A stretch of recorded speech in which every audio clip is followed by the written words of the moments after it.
Going on, everybody? Welcome back to the Going the Distance pod. It has been a 2-week hiatus, but we are back with some more action. This won't be any UFC action, but it will be good nonetheless. We have LFA 224. Some exciting fights here. It's not much, but it's honest work. It's good enough to get us where we need to be for UFC to start up. So I'll take it. I'll take it when there's nothing else on. What do you think about this card, CJ? Yeah, I mean, like you said, it is honest work. I mean, I'll take if it's two people in a parking lot having a fist fight, I'll watch it. So yeah, I'll take this. Some good fighters that like I look forward to seeing again. But yeah, solid little offering on a Friday night. Who hates that? Who can complain? This first fight here, we're only doing the main card here. The prelims, there's a lot of very untested fighters, a lot of O&Os, so I figured we just stick to the main card as where that's most of the betting action should be there.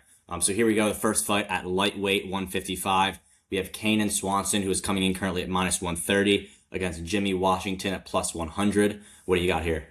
Yeah, so both of these guys are pretty unknowns, right? They only combined for like 7, 8 pro fights. But I guess on the Cannon Swanson side, this dude's pretty explosive, you know what I mean? Will offensively wrestle, look for takedowns, has decent submission game on top, but again, he just has not fought the highest level guys. But the win I look at is the in his 2 fights ago, at LFA 210 is the fight against the Russian guy Burchayev, where he got a head and arm choke, I think, in the first round, like midway through the first round, and he showed some pretty good top control. Like he showed the ability to kind of strike into takedowns.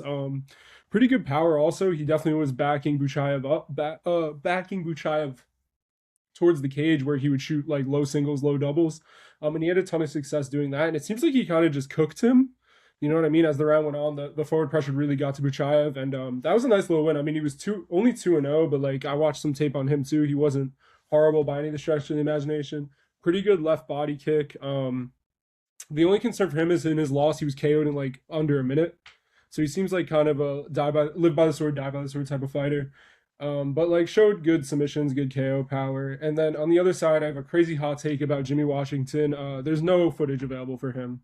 So he has a decision and a really quick knockout. All of his amateur fights are quick finishes. So I don't know, car crash fight under. What about you? It seems like we're kind of on the same page here. Kanan Swanson, from what I've seen, I only saw that Burchayev fight in recent tape that was really available for him. That was I thought was worthy. There was some much older stuff, but Burchayev was fairly recent. He has great kicks. I think that's probably his best weapon on the feet.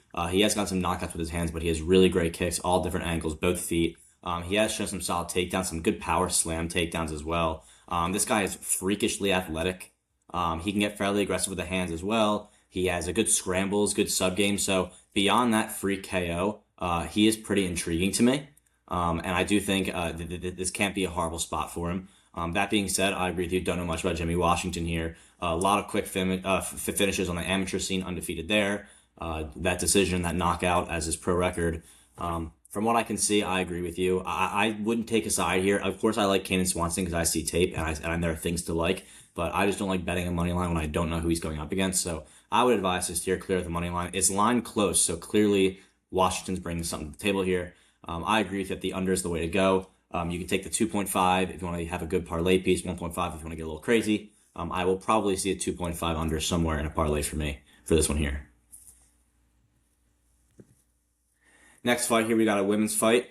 This is at 115. We have Gigi Canuto at 6-1 versus Janina Silva at plus 1200. She is 5-2. For this fight, Gina Canuto, she has won all 3 ways, but mostly by sub. She has never been finished. I would actually say, surprisingly, Gigi Canuto has fought less impressive comp than Silva, which is pretty interesting given the numbers here. For Gigi Canuto, she has solid hands. It's clearly what she has been proving most recently in her career. She clearly comes with that bread and butter jiu-jitsu game that she uses very consistently. I've seen good trips from her. I've seen good reversals. I've seen nasty sub games. She really goes for limbs, a lot of heel hooks, a lot of arm bars. It's really nasty stuff. She has some great takedowns, some really good power entries, really fast, really athletic. She hits really hard. In her last couple of fights, she's been showing more and more striking. And in one of her recent finishes, her only knockout, some nasty work, sort of ground and pound, sort of not. She was on her feet delivering ground and pound. It was pretty freakish for women's strawweight at that level. So definitely a prospect here, and I think that's why we're seeing that number here. For Janina Silva, she is, as I said, 5-2. She wins by decision and knockout, loses by sub and decision, so she is subbable. She is on a 2-loss streak to fairly higher level comp than Gigi Canuto has ever fought. One of them being UFC fighter Eduardo Mora, who managed to submit her. So definitely better competition there, which is interesting. Solid pressure striking from Janina Silva. It does seem that she also has this interesting little heel pick she uses standing that I've seen her use multiple times. It's kind of it's weird. I think it may leave her vulnerable here. And if you saw a crazy knockdown from Gigi Canuto from a attempted heel grab from Janina Silva, I will be a wizard. Beyond that, she does seem to have pretty solid volume. I'll give her that. But very one-dimensional, kind of lumbering left, right, robotic. Get you against the cage. Right hand, left hook, right hand. Same thing over and over. In this spot, think Gigi Canuto will certainly deal with this. Gigi has extensive subs on her record. Janina Silva has been subbed. So if you want to take it here, I haven't seen the odds, but Canuto sub, if it's anything remotely under like minus 200, maybe, I don't know if it'd be plus money, I kind of doubt it, but maybe minus 200 here. That'll be interesting. Maybe not parlay worthy, but I would just keep my eyes on that prop. Beyond that, probably nothing. What do you think here?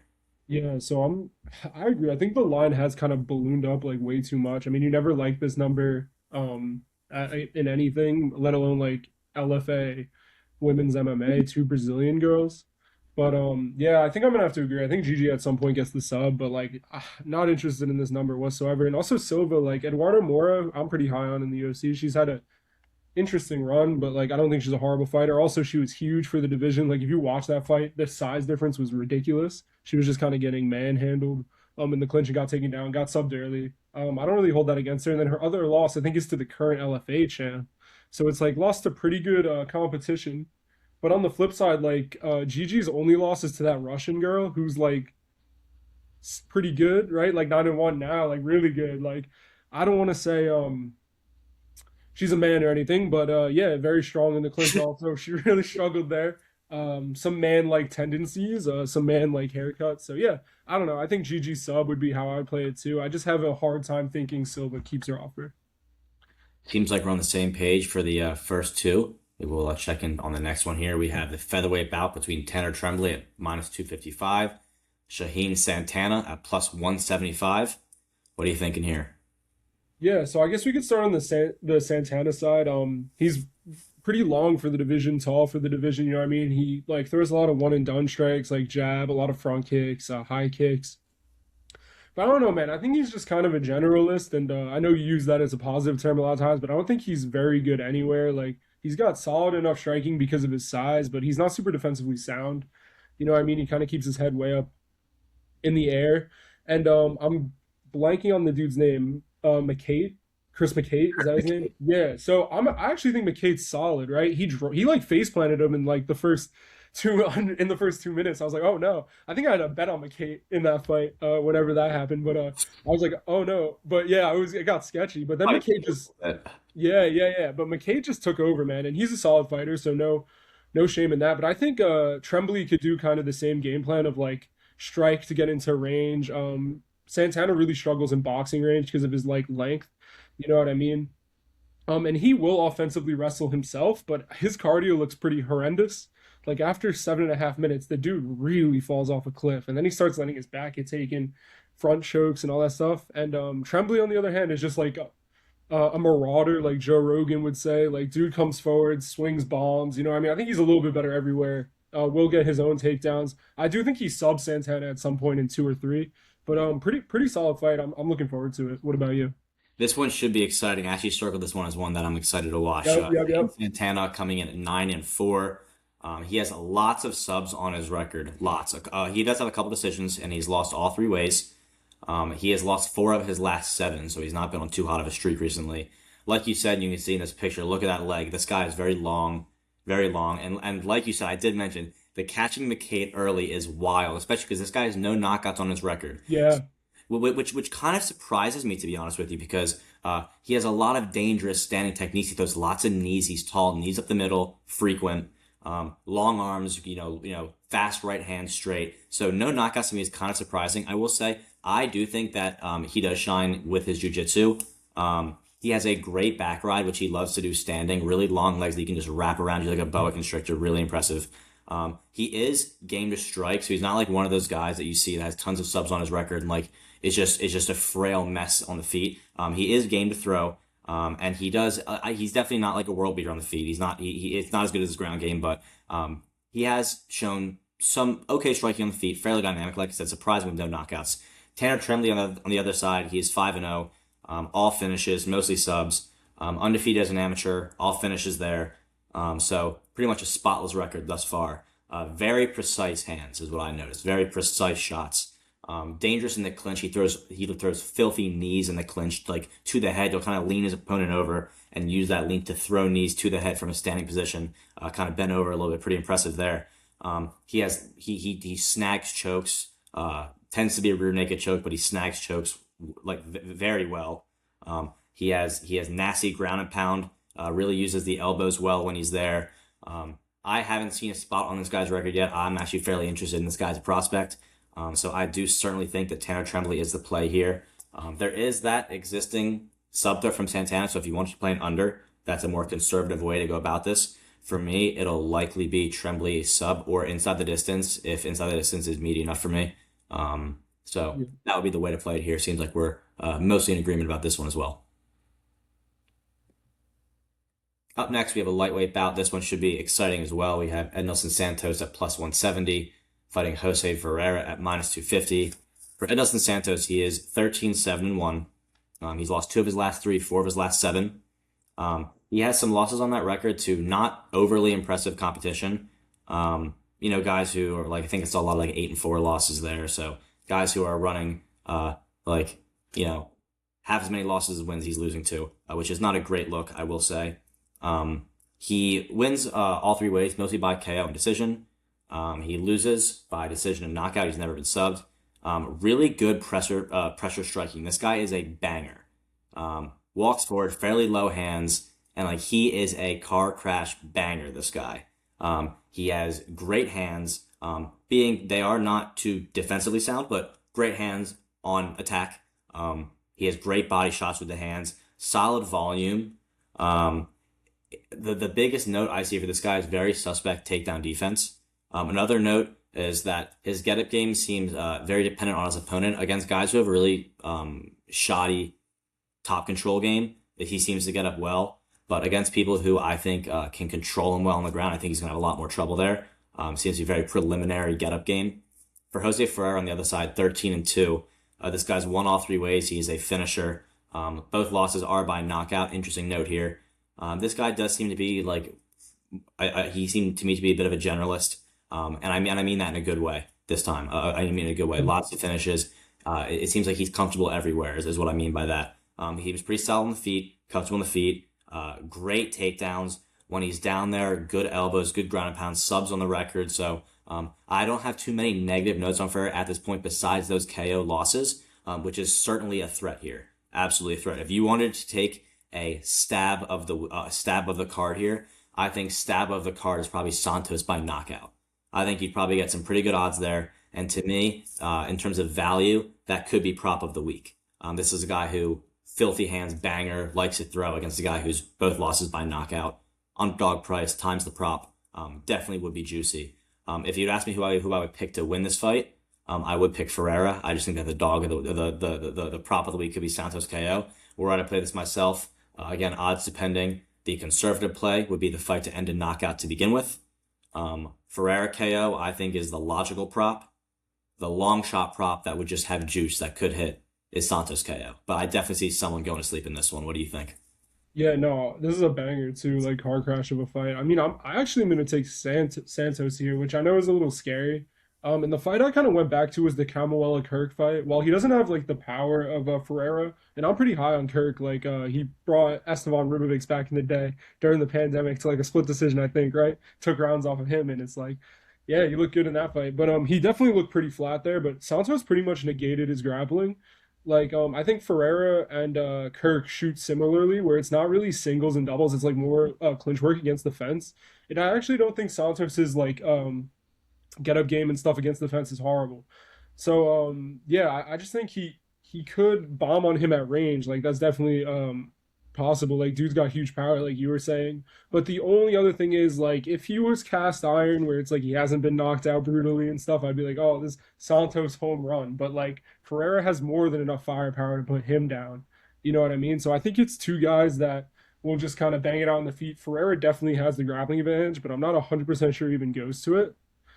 So I wouldn't really want to play him at minus 250. But yeah, I think Santos by knockout seems pretty wide, especially if you're getting a crazy number. And the last thing I will say is like Ferreira didn't look great against the Joe Giannetti in the Joe Giannetti fight, who I know is a way different matchup, like a lanky grappler. But he had opportunities to hit him, and I think Santos does capitalize on that. So yeah, the pick for me would be Santos. I do have this is like a weird one for me. Like I just totally see it ending knockout, and like I said, Hmm. it's probably 6 or 7 out of 10 times for error, but like Yeah, that 3 times for that is electric, and yeah. if it happens, it'll be crazy. And not to cut you off, but No, like no. Ferreira, how durable is Ferreira to the body? That's all I'm saying. We'll see. We'll see We Friday night. indeed we will. We'll Indeed see we will. Friday This night. one I've circled as well for being very exciting. In the next fight at 170, this is another one I've circled. We have Josiah Harrell minus 110 versus Bekmirza Dosmatov, also minus 110. Pick him here. Josiah Harrell 10-0, Dosmatov 13-2. What do you got here? Yeah, so I think I lean Josiah. I think he's way more well-rounded, more ways to win. He's 10-0, muscle hamster, sick nickname. Gotta root for a guy like that. Only 27, so making a ton of improvements. And yeah, I was just really impressed with how well-rounded he is. Like he has a very good kick heavy offense. Like we'll throw high kick, low kicks, kicks all three range. And the win I go back to is the Keenan Greenwich fight because I'm high on him or Greenwich. Me and you have watched him fight together. Yeah, that dude's a dog, like very good grappler. And Harold like fought him really well, really close. Dog fight, like showed that he has heart. You know what I mean? Some of these 10-0 guys have never really been tested. And it's just like they're kind of win it going off vibes, like they just steamroll everybody, and then as soon as it gets a little tough, you know. And Greenwich is a good grappler, which I think this dude is Kyrgyzstan, right? I believe you're correct. Yeah, I think this Kyrgyzstan guy is just like the best wrestler he's fought, which could be problematic, but I don't love his skill set all around. Like he just has kind of meat and potato striking, like is just gonna strike enough to get into the clinch. And yeah, I just think Harold like does more, does more, has more ways to win, so that's why I'm gonna pick him. What about you? I definitely lean Harrell here. 10-0, as you said, finisher. Most of his fights are in the in an Ohio fight league. Interestingly enough, very short and stocky. This guy is tough, as you mentioned. Um, Great timing on his takedowns is one of the first things I highlighted. Great takedown timing. He's fought some okay comp. There's a lot of 9-4 guys in there around that 50% lost to win number. He does have some really good trips. He has some great control, some good takedowns, as mentioned. He has a really good head kick, especially given that he's a short guy. He's got power, good ground and pound. A lot of stand-up improvements as I watch his fights, going from older to more recent. Lots of stand-up improvements. On the other side, for Dosmatov, you have a guy who's 13-2, won all three ways, but mostly by decision. He's never been finished. Similar level of comp on paper. Again, this is like out in the middle of nowhere. He's fighting where like some records are suspect, but on paper, these guys have fought similar level of competition. Um, there's not a great amount of tape on this guy. I managed to see one fight from 2023. His two losses are to guys with pretty impressive records, I must note. He has, from what I could see on tape, he has a pretty okay takedown defense. I did see him get on top. He seems kind of inactive on top, kind of lazy on top, just kind of lays on his opponent. Does seem like he has some pretty dynamic stand-ups, some impressive kicks. So that part I did note. But for this, it seems a little bit risky, and I agree with the pick'ems here. I think it could maybe be a little bit more Harrell, maybe minus 150 would be fitting. Mhm. But I gotta lean Harrell here. First off, undefeated, that's obvious. A lot more tape, which like is never a bad thing.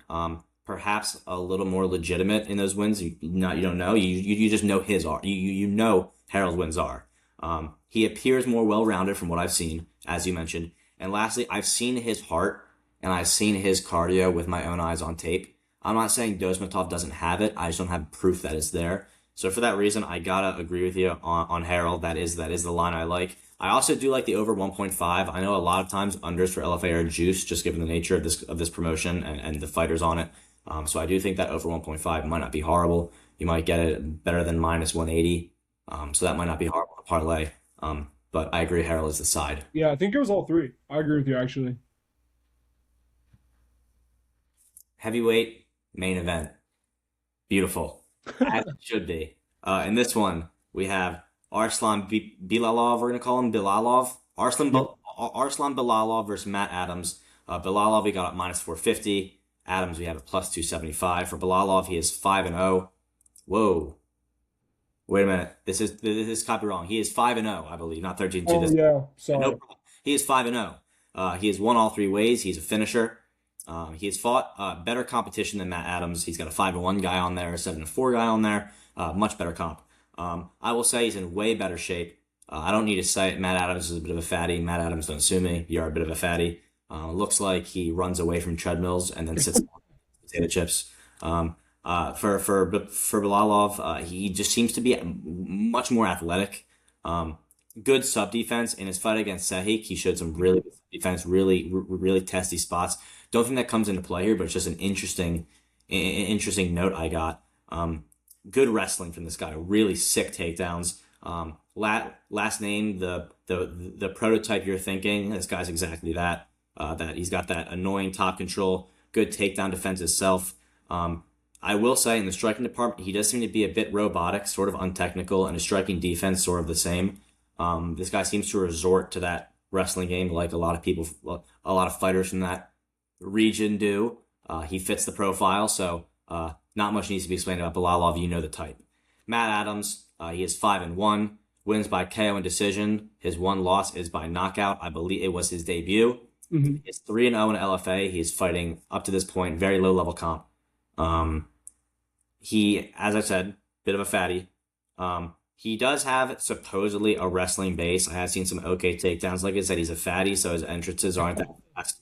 They're not that explosive. They are powerful once he's in there because fatties do have strength, but they're not fast and explosive. And that I think is a more important trait for your takedowns that he does not have.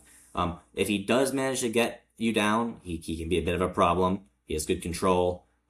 He has good ground and pound.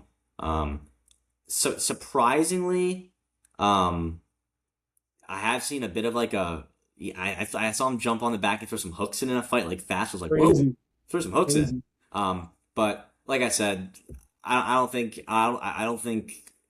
he would have a chance on the feet purely because Bilalov isn't that great on the feet. But I mean the physicality difference here should be noticeable in terms of physical ability, endurance, stamina, speed, that sort of thing. So for me, the side totally not worth the money line would be Bilalov. If you want to take the ITD, that might be a little bit better. If you can somehow find a takedown line like alternate to 0.5, I don't know, but not much you want to do here. I think the side would be Bilalov. What do you think? Yeah, no, I mean, I think this fight is interesting. Like, it's weird because you would think you would favor like the bigger guys with any sort of grappling. You know what I mean? Like he has some sort of wrestling base, and Belilov's was a 205er.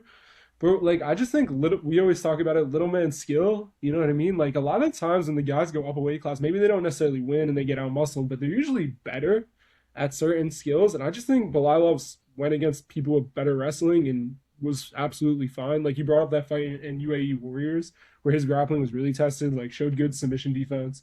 Like this guy's from that area of the world, like he knows how to wrestle. So like I don't think some 5'10" American heavyweight's gonna just like chain wrestle him all night, you know? And that would be how he wins. So yeah, I think maybe Matt Adams gets some takedowns early, but like even then, I don't know. I think he's gonna be too slow. Like he's taller and he's the one that's moving up. So I don't know. I don't love obviously minus 450, but I think he kills him, especially if it goes like 2-3, like if it gets extended, right? This is 5 rounds because it's for the title, correct? LFA does 5 rounds. So like man, you gotta favor him if it gets extended, which I don't think it does. And lastly, Matt Adams got made Juan Adams in bare knuckle boxing look like Sugar Ray Leonard. So that should tell you everything you need to know about his speed and his skill set on the feet. So yeah, give me the Russian. I think he just rolls here. I agree. I think it comes down to speed and endurance, and I think in a 5 round fight, I actually do have Bilalov ITD circled. So if it's anything palatable, that's what it'll be. This main card from a bird's eye view, I would say my favorite plays are that Bilalov ITD, the Harrow money line in the over there, the KOs in the Santos fight, whichever side you want to take, pick your poison. Um, the Canuto sub, the Tremblay side, nothing in the first one. You agree? Yeah, no, I'm gonna agree. I think honestly, like I'm thinking a parlay piece to put with Tremblay on the money line, but like maybe you just take Urslan and eat the chalk, but I don't love that. Maybe some unders like the Santos under I think's a good spot, but like definitely Tremblay would be my favorite player on the card, especially because he's a pretty decent sized favorite, but he's not like so ballooned up, so you get some value. And I definitely think that the number he has is warranted. I think you may have to put Same. your money where your mouth is on that Santos KO prop. Oh, I have to. I I think have you to. have to. I have to, man. Any final thoughts on the card you'd like to inject here? No, I mean I'm looking forward to it. There's been no MMA on, no sports on. Our teams got eliminated from the NFL playoffs, so that's great for us. So we need something to kind of numb the pain. And I'm looking forward to Octagon, which is what Saturday morning I think. So we'll definitely have eventually. I think we're trying for tomorrow or within the next 2 days to have an episode out on that. But yeah, looking forward to it. Should be fun. Something to throw on in the background. For anyone who stuck around this long, we appreciate you watching with us. Always. Take your bets here. Good luck with them, and we'll see you next time. Yeah.